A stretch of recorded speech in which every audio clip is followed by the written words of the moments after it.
जी ने अगर दिया तो देश में प्रतिष्ठित समाजवादी नेता, राष्ट्रभक्त नेता जॉर्ज फर्नांडिस के साथ धोखा किया।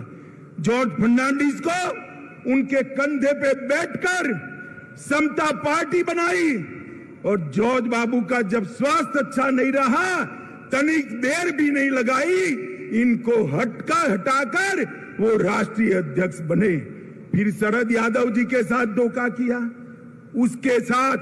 उसके बाद पहली बार भाजपा के साथ धोखा दिया, फिर जीतन राम मांझी को धोखा दिया, उसके बाद रामविलास पासवान के साथ कपट किया, उसके बाद लालू जी को फिर से धोखा देकर बीजेपी के साथ आए और अब फिर से प्रधानमंत्री बनने की लालसा में वो फिर से बीजेपी को धोखा देकर लालू जी के पास चले गए हैं। मित्रों, मैं आज इस विराट सभा से लालू जी और नीतीश जी दोनों को कहना चाहता हूं कि आप जो ये दल बदल कर रहे हो ना बार बार, वो धोखा किसी पार्टी के साथ नहीं, मोदी जी के साथ नहीं है। ये धोखा बिहार के जनादेश के साथ है, बिहार की जनता के साथ है। मुझे बताओ, सीमांत जिले वाले सभी लोग आपने जो वोट दिए थे, वो लालू जी के साथ जाने के लिए वोट दिए थे या मोदी जी के साथ जाने के लिए? जोर से बोलिए, मोदी जी के साथ जाने के लिए वोट दिया था ना? अब आएंगे, उन्होंने कहा है हम भी जाएंगे, तो हिसाब पूछना कि भाई वोट तो मोदी जी के नाम से लिया था, अब लालू के साथ पहुंचकर हमारी सलामती क्यों क्वेश्चन मार्क कर दी? आज सीमावर्ती जिलों में एक आशंका बनी हुई है। मैं सभी को कहने आया हूं, कोई डरिएगा नहीं। लालू नीतीश की जोड़ी भले आ गई, ऊपर नरेंद्र मोदी की सरकार है, किसी की हिम्मत नहीं है सीमावर्ती जिलों में मनमानी करने की। मित्रों, मोदी जी ने एक बड़प्पन दिखाया था, हमसे आधी सीटें आई थी, आधी सीटें। नीतीश बाबू आप आधे बनकर रह गए थे, फिर भी हमने बड़प्पन दिखाकर आपको मुख्यमंत्री बनाया था, क्योंकि मोदी जी ने वादा दिया था हम नीतीश बाबू के नेतृत्व में लड़ेंगे। मगर आप जैसे ही लोकसभा का चुनाव नजदीक आया, प्रधानमंत्री बनने के लिए कांग्रेस और लालू जी की गोदी में बैठ गए। आप क्या मानते हो, बिहार की जनता आपको जानती नहीं है? नीतीश बाबू 8 साल पहले की बात मैं याद कराना चाहता हूं। 14 में भी यही किया था। लोकसभा की 2 सीटें रह गई थी आपकी, कहीं के न रहे थे, न घर के रहे थे, न घाट के रहे थे। ये लोकसभा का चुनाव 24 का आने दो। मैं कहता हूं, ये लालू नीतीश की जोड़ी के बिहार की जनता सुपड़ा साफ करने वाली है और 25 के चुनाव में भी हम पूर्ण बहुमत के साथ यहां भारतीय जनता पार्टी की सरकार बनाने जा रहे हैं। मित्रों, नीतीश कुमार कोई राजनीतिक विचारधारा के पक्षधर नहीं है। वो समाजवाद छोड़कर लालू जी के साथ भी जा सकते हैं, जातिवादी राजनीति कर सकते हैं। वो समाजवाद छोड़कर वामपंथियों के साथ भी बैठ सकते हैं। वो कांग्रेस छोड़कर वामपंथियों के साथ भी बैठ सकते हैं और वो राजद छोड़कर भाजपा के साथ भी आ सकते हैं। उनकी एक ही नीति है, कुर्सी मेरी अक्षुण रहनी चाहिए। मगर नीतीश जी, इतने समय तक बिहार की जनता ने आपको बेनिफिट ऑफ डाउट लिया है, अब जान गए हैं इस बार चुनाव में ना लालू की पार्टी आएगी ना आपकी पार्टी आएगी। बिहार में खिलेगा तो केवल मोदी जी का कमल खिलेगा, कमल खिलेगा। वामपंथी उग्रवाद से बिहार को मुक्त कराने का काम भारतीय जनता पार्टी के नेता और हमारे प्रिय प्रधानमंत्री मोदी जी ने किया है। चक्रबांधा और भीमबांधा के जंगलों को पूर्णतः वामपंथी उग्रवाद से मुक्त कराने का काम मोदी जी ने किया है। मित्रों, मोदी जी गरीबों का सशक्तिकरण करना चाहते। मोदी सरकार गरीबों की सरकार है। मैं आपको पूछना चाहता हूं, मेरे साथ दोहराइए, मोदी सरकार गरीबों की सरकार है। आप मुझे बताइए, मोदी सरकार किसकी सरकार है?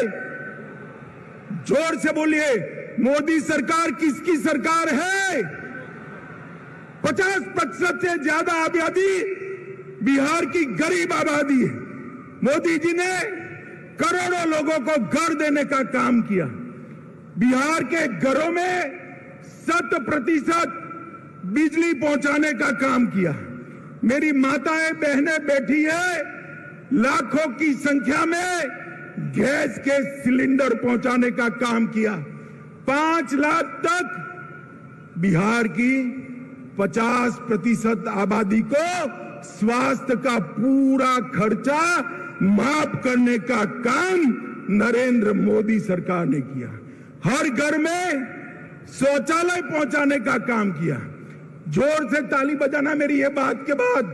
2 साल तक कोरोना के टीके लेने के बाद 2 साल तक हर गरीब को प्रति व्यक्ति प्रति माह 5 किलो राशन मुफ्त में देने का काम नरेंद्र मोदी जी ने किया है। हर एक के घर में बैंक अकाउंट पहुंचाया।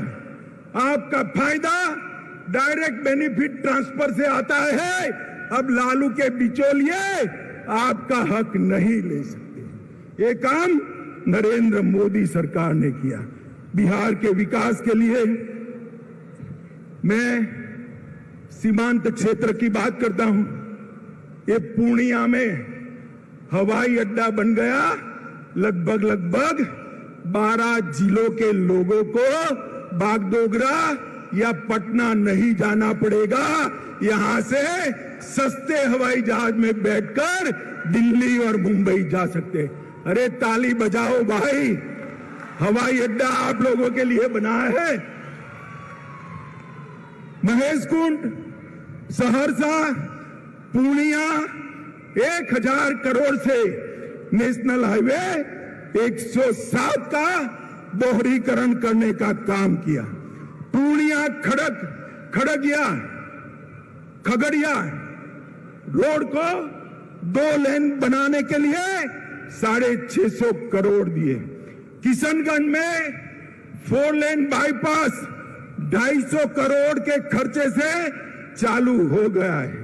एपीजे अब्दुल कलाम कृषि महाविद्यालय की स्थापना 1000 करोड़ रुपए की लागत से यहां हो गई है। 1900 करोड़ रुपए की लागत से मनिहारी साहेबगंज के बीच में 6 किलोमीटर लंबा 4 लेन ब्रिज गंगा के ऊपर बनाने का काम का शिलान्यास हो चुका है। 45,000 करोड़ की लागत से गगलिया, अररिया और सुपौल रेलखंड का काम भी ये भारतीय जनता पार्टी की सरकार ने चालू कर दिया है। बिहार के भाइयों बहनों, सीमांत क्षेत्र के भाइयों बहनों, मोदी जी ने 2015 में कहा था कि हम 1,25,000 करोड़ रुपया बिहार के विकास के लिए खर्चेंगे। मैं 7 साल के बाद यहां आया हूं। नीतीश बाबू, मुझे मालूम है आप मेरा भाषण सुन रहे होंगे, नुक्स निकालते होंगे। जरा कागज पेन लेकर लिख लीजिए। मैं 1,35,000 करोड़ का हिसाब लेकर आया हूं। महामार्ग निर्माण के लिए 14,000 करोड़ रुपया और भी बढ़ गया है। ग्रामीण सड़क के लिए 9,000 करोड़ रुपया कहा था, 22,000 करोड़ खर्चा है। रेलवे के लिए 2.7 हजार करोड़ कहा था, 56,000 करोड़ खर्च किया है। हवाई अड्डे के लिए 600 करोड़ कहा था, 1280 करोड़ रुपया खर्च किया है। पर्यटन के लिए 1550 करोड़ कहा था, 1600 करोड़ खर्च करा है। पेट्रोलियम और गैस के लिए 21,000 करोड़ कहा था, 32,000 करोड़ रुपए का खर्चा पेट्रोलियम और गैस के लिए किया। बिजली के लिए 16,000 करोड़ कहा था, उसमें से 14,000 करोड़ रुपया खर्च हो चुका है। किसान कल्याण के लिए 3,000 करोड़ कहा था, 7,800 करोड़ रुपया खर्च किया है। शिक्षा के लिए, स्वास्थ्य के लिए और डिजिटल बिहार के लिए भी 3,000 करोड़ कहा था, उसके सामने 4100 करोड़ रुपया खर्च किया है। अब नीतीश बाबू, आप जरा हिसाब दीजिए कि आपने क्या किया। लालू के साथ बैठकर कुर्सी बचाने के अलावे कुछ नहीं किया। नीतीश बाबू, भारत की जनता अब जागरूक हो चुकी है। गठबंधनों से, स्वार्थ से, सत्ता की कुटिल राजनीति से प्रधानमंत्री नहीं बना जा सकता। विकास के काम करने से, अपनी विचारधारा को समर्पित रहने के से और देश की सुरक्षा को सुनिश्चित करने से ही प्रधानमंत्री देश की जनता बनाती है। भाइयों बहनों, आप सब सीमांचल के 4 जिलों से आए हैं। मुझे बताइए, धारा 370 हटनी चाहिए थी या नहीं हटनी चाहिए थी? एक कश्मीर भारत का अभिन्न अंग है या नहीं? जोर से बोलिए जरा, और जोर से बोलिए। अब मैं नीतीश जी को कहता हूं, वो लालू जी एक बार बोल दे कि धारा 370 हटाई, मोदी जी ने अच्छा किया। जरा एक बार तनिक बोल दो। आप सब तो हाँ बोलते हो ना भाई? जरा जोर से बोलो, हाँ बोलते हो ना? अरे आपकी हिम्मत नहीं है।